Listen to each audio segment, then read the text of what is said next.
The mainstream news outlets are determined each evening to tell us how many children the Israelis are killing in Gaza.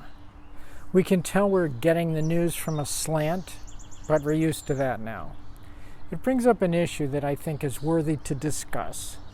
Our society is very outspoken about harm to any children, and I think that's a good thing, to be protective of children and concerned about their safety. Of course, our society is quite double-faced about not at all protecting unborn children, but that was yesterday's video. Here's where I'm going with this. It's to a biblical parallel. Noah's flood and the 10 plagues of Egypt. Atheists are very quick to condemn God for killing children. A quote like this is typical. God was in a moral dilemma. Let the world be consumed by evil or kill babies. So God chose to kill babies. What a jerk. But that's not the story. These critics haven't bothered to think deeply enough.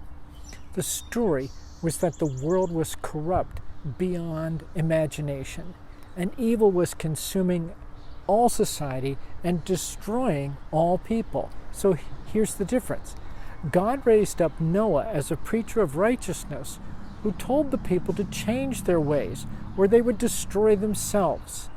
They would either self-destruct by their own evil or be destroyed by God in judgment because, after all, evil should be destroyed by a righteous judge. We all agree with that. The people metaphorically gave God the finger and refused to change.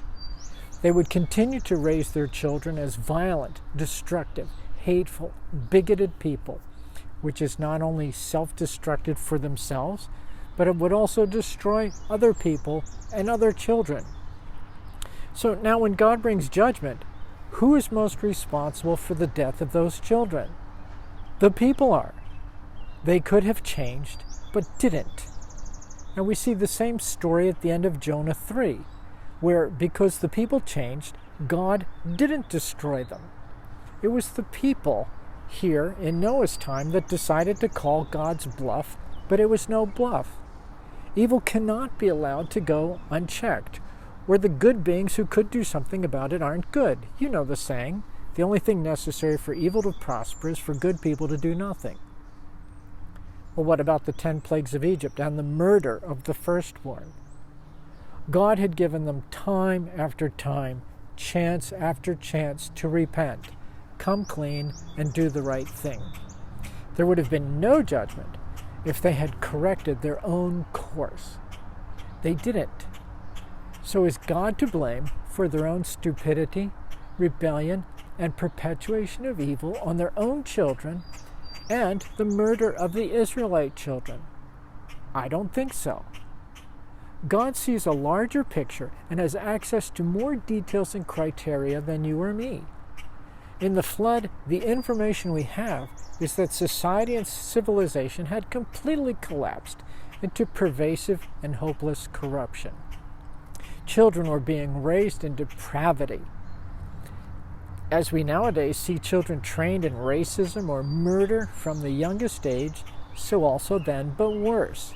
Evil had permeated the entire system. It was, in every sense of the word, systemic. And we all know that systemic evil needs to be shut down. It was pervasive to the point where it had the potential to corrupt everything around it, everything in its path, and everything from there forward. In such a case, destruction for containment is a rational action.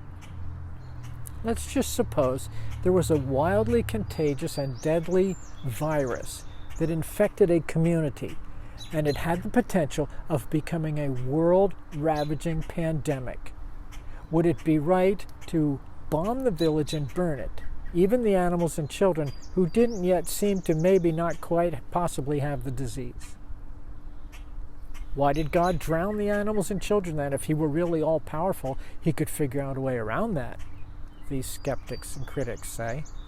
Well, we can only speculate because we're not told.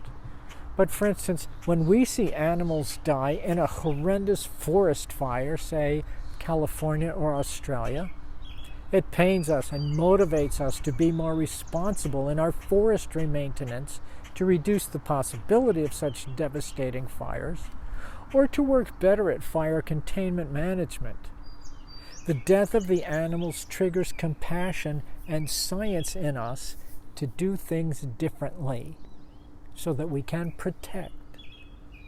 Another example, there's an iconic photo from the Vietnam War of a naked girl screaming as she's running down the street with other screaming children. There is barely a more powerful image of the horrors of war. One possible speculation as to why animals and children were also drowned is that it was to motivate people to never be like they were, to avoid their corruption at all costs. Because there is no such thing as private sin. Our sin affects those around us. It's a powerful lesson. Another speculative possibility is that no children were killed, that were not already corrupted by the systemic evil. Since we don't really know how widespread the flood was, whether global or hugely regional, we really have no idea how many children were killed or how old they were. It's irresponsible of us to judge out of ignorance. Lots to talk about here, so let's talk about it.